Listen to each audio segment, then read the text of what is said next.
I am confused. Being philosophically consistent and being a very honest person, I'm sure you can tell me where God came from. Go ahead. All right, your question, where did God come from, assumes that you're thinking of the wrong, obviously it displays that you're thinking of the wrong God, because the God of the Bible is not affected by time, space, or matter. If he's affected by time, space, or matter, he's not God. Time, space, and matter is what we call a continuum. All of them have to come into existence at the same instant, because if there were matter but no space, where would you put it? If there were matter and space but no time, when would you put it?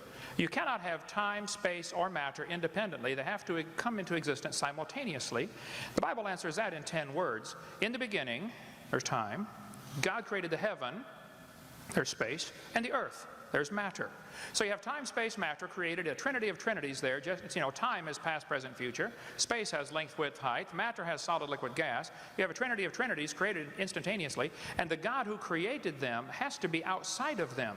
If he's limited by time, he's not God. The guy who created this computer is not in the computer. He's not running around in there changing the numbers on the screen, okay?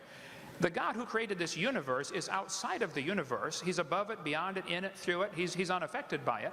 So the concept that a spiritual force cannot have any effect on a material body, well then I guess you'd have to explain to me things like emotions and love and hatred and envy and jealousy and rationality.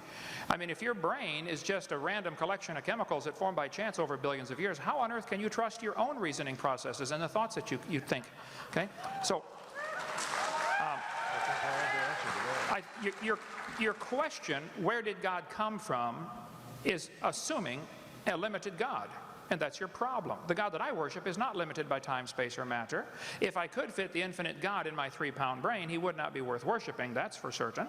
So that's the God that I worship. Thank you.